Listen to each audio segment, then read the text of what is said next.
Oi, gente. Então, temos que conversar aí sobre o Olavo de Carvalho e sua desinformação na Jovem Pan, não é?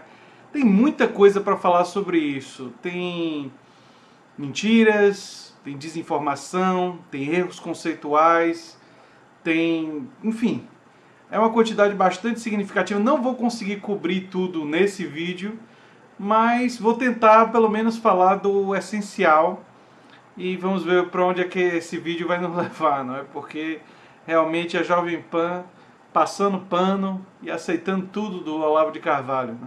Se você chegou agora, o canal é a Nova Máquina do Tempo, eu sou André Teixeira Jacobina, a gente tem uma sessão de diálogos e uma sessão de filosofia popular, né, que eu convido vocês a assistir, e a gente conversa aqui sobre política, ciência, filosofia e tudo mais. Vamos lá. Eu falei das mentiras, e a primeira mentira meio óbvia é sobre analfabetos funcionais e dizer que 50% dos universitários são analfabetos funcionais. Bem, o Clayson fez um vídeo provando que isso daí estava errado, e pior, que a pesquisa que o Olavo citava na MIT para dizer isso, a própria pesquisa não dizia isso. E ele cometeu um erro de leitura da pesquisa, né? Então, aí temos um caso grave de... não sei se eu caracterizaria como... Agora me parece mentira, porque muito tempo se passou, muita gente apontou, e não apenas o Clayson, no YouTube, o vídeo mais famoso que e foi o primeiro vídeo que eu vi do Clayson. O Clayson prova isso de forma absolutamente clara, mas não só o Clayson apontou isso para o Olavo, e o Olavo continua repetindo essa informação. Então o Olavo ou não escuta seus críticos e continua repetindo o erro, ou é um mentiroso. Quer dizer, uma das duas opções, não é? Sobre estatização dos meios de produção. Bem, aí o Olavo, que disse que o comunismo era complexo e que muda de ideologia tantas vezes, disse que esse sempre era o norte. Quer dizer, o Olavo é um cara profundamente contraditório, não é? Estatização dos meios de produção foi uma perspectiva fundamentalmente stalinista e que dentro do leninismo era visto como capitalismo de Estado. Lenin não via isso como a construção do socialismo.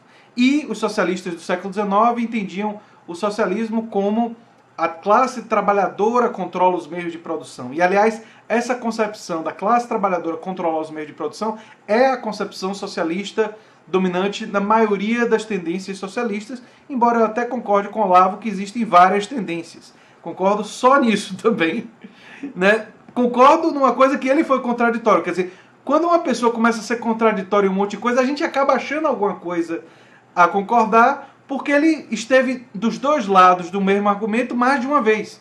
Então, acaba tendo isso. Agora, uma coisa me aborreceu, várias coisas me aborreceram, mas a coisa que mais me aborreceu nessa entrevista, e a entrevista eu boto assim com aspas, não é? É porque o pessoal da Jovem Pan, eu já esperava isso desse pessoal, né? Chamar eles de jornalista, a gente está forçando bastante a barra, né? Eles simplesmente não desafiaram nem questionaram nada do Olavo.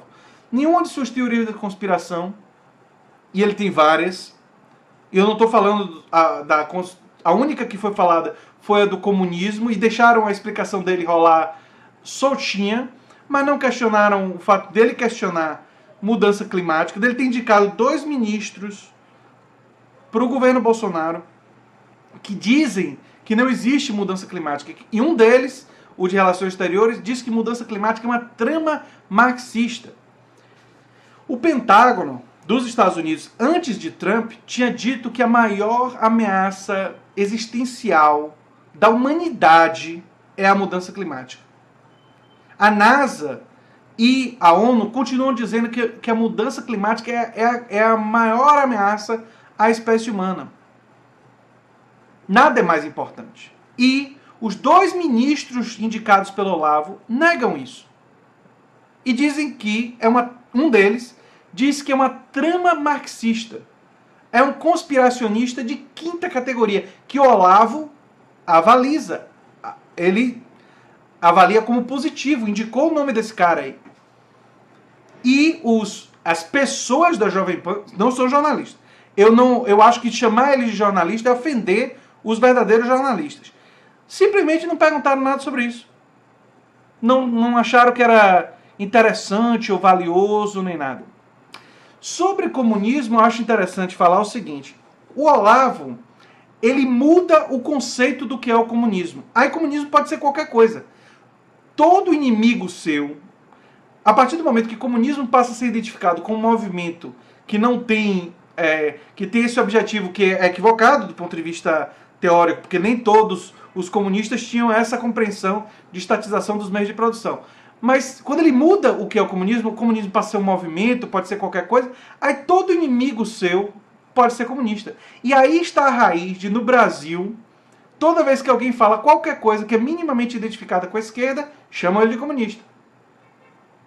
Aí o conceito, se ele é quase qualquer coisa, ele não é coisa nenhuma. Ele esvazia o conceito de qualquer tipo de significado.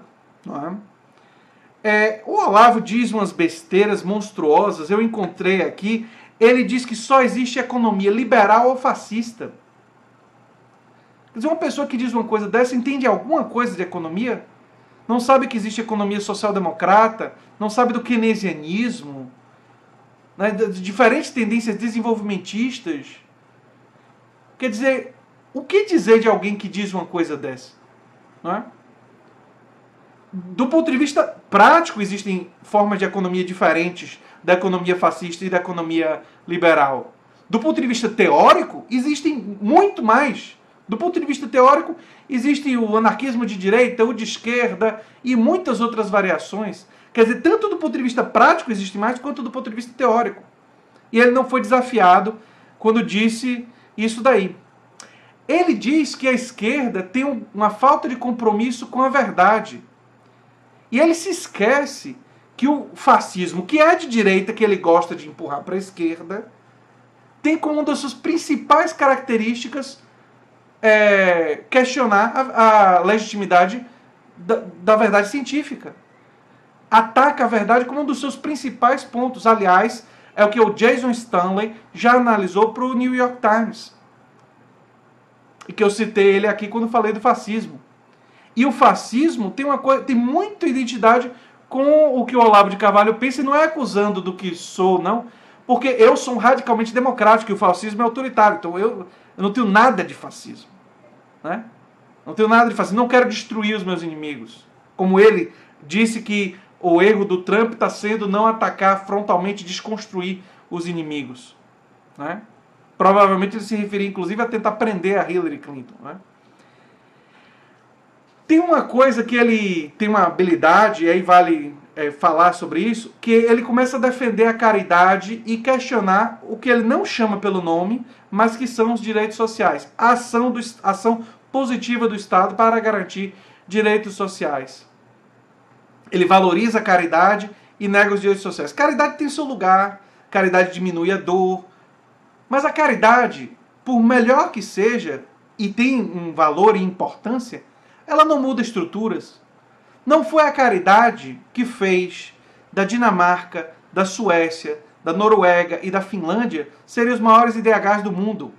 O que fez esses países serem os maiores IDHs do mundo e terem melhores níveis de educação e de saúde do mundo foi construir riqueza e taxar essa riqueza e usar a taxação dessa riqueza para garantir saúde, educação de qualidade, para garantir programas contra a pobreza. Na Holanda se criou a renda mínima universal e não existem pobres.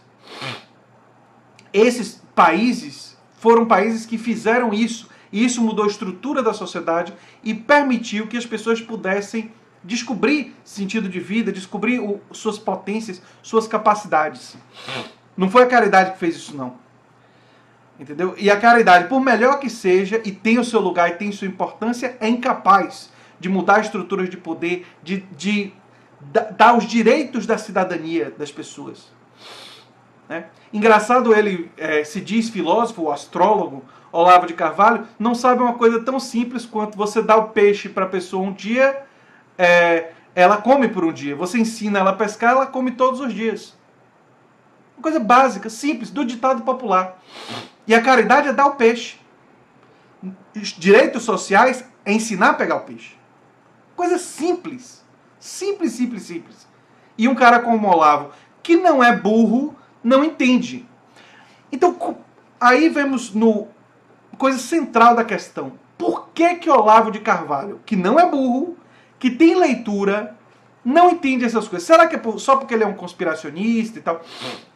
Onde está a raiz disso daí? E eu venho pensando sobre isso já há alguns dias, e eu tenho hipótese. Eu acho, ou penso, né, melhor dizendo, baseado no que eu conheço da trajetória de vida do Olavo de Carvalho, é o seguinte: ele foi um cara que começou a ler todas essas coisas fora da academia, fora de um espaço onde ele fosse confrontado por outras pessoas que fizeram outras sínteses. E aí ele acreditou nas primeiras leituras que ele fez. Aliás, a mentira sobre analfabetos funcionais é a prova disso daí. Ou prova talvez seja um termo equivocado, porque prova só existe no campo da matemática. Mas é a evidência, e eu defendo a evidência. Teve uma pessoa nos comentários que falou que a evidência é o termo errado. Na verdade, a evidência é o termo mais correto para a ciência, porque prova só existe no campo da matemática. Enfim, por quê? Porque ele leu um estudo, ele leu ou indicaram para ele, sei lá, ele foi buscar essa informação, e o estudo dizia lá, um determinado percentual e tal, e num cálculo meio rápido, sem prestar muita atenção, ele achou, que absurdo, 50% das formados são analfabetos funcionais. Uma leitura um pouco mais detalhada, como a que o Clayson fez, mostra que não, que o número é muito menor de analfabetos funcionais, e não 50%. Mas ele não fez a leitura detalhada.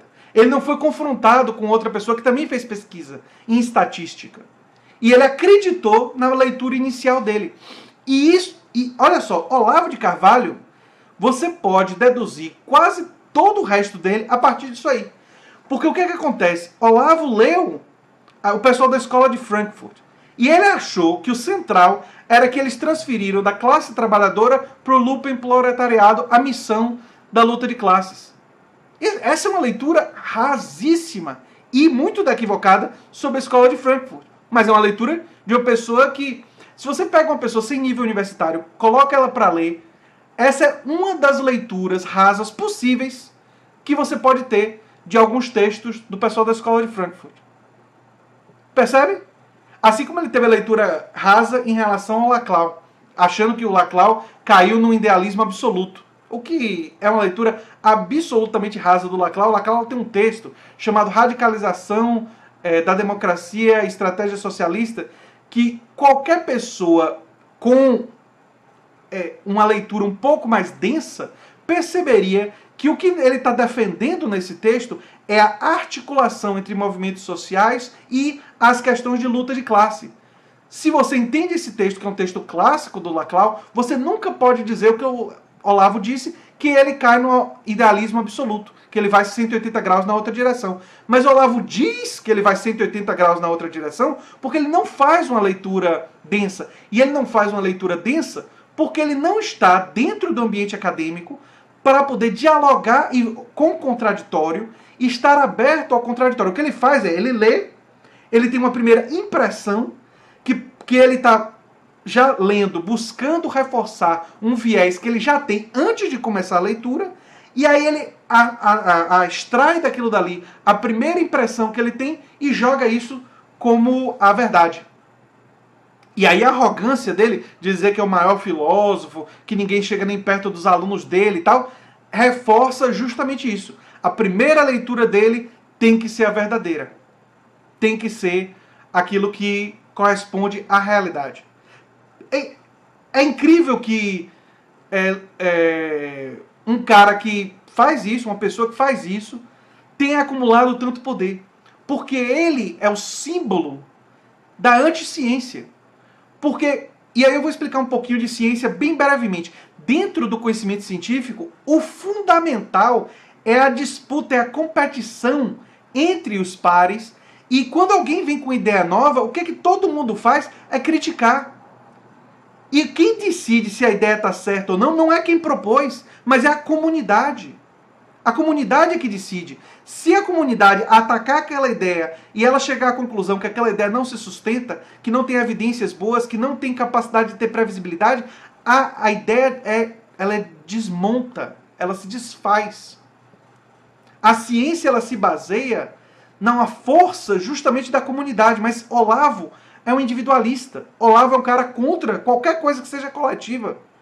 Por isso que ele fez o imbecil coletivo. Ele é contra qualquer organização que tenha elementos de checagem coletiva. Por isso que ele não é um democrata. É uma pessoa autoritária.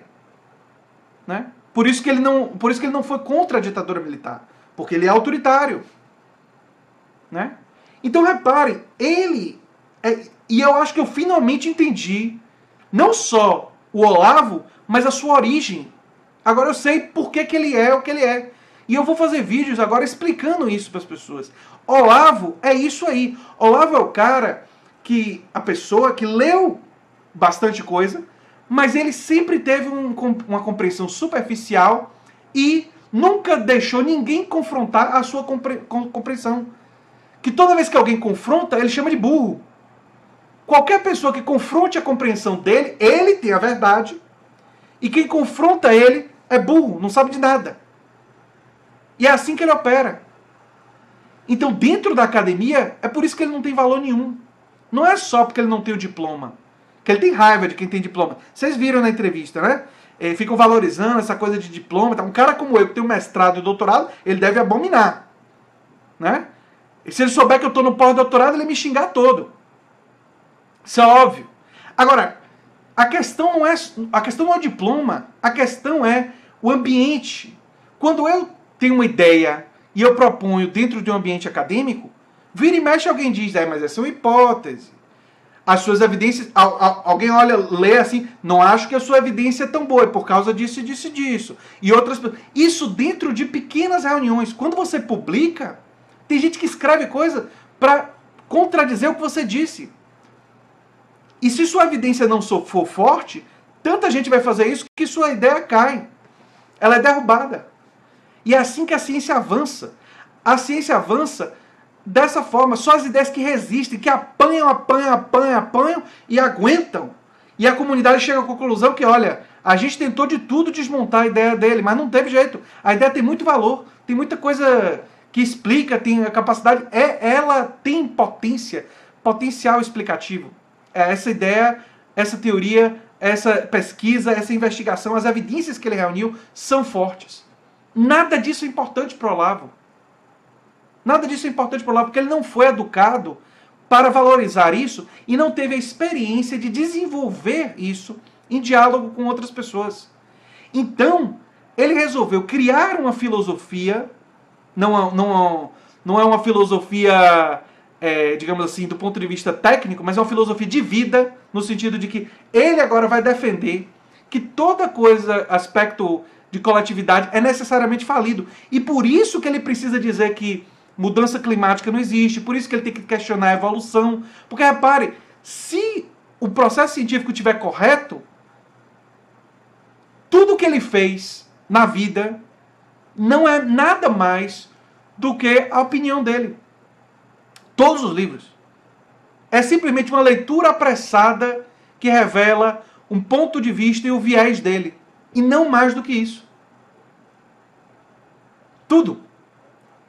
E se ele chegasse a essa própria conclusão sobre o próprio trabalho, é uma devastação. Você destruiu quase tudo que ele produziu. Vocês perceberam? Aquilo ali não vale de nada. Ou vale muito pouco. De nada é um exagero.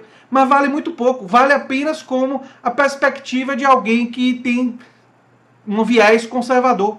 E que alimenta teorias da conspiração que não tem base empírica. É só isso.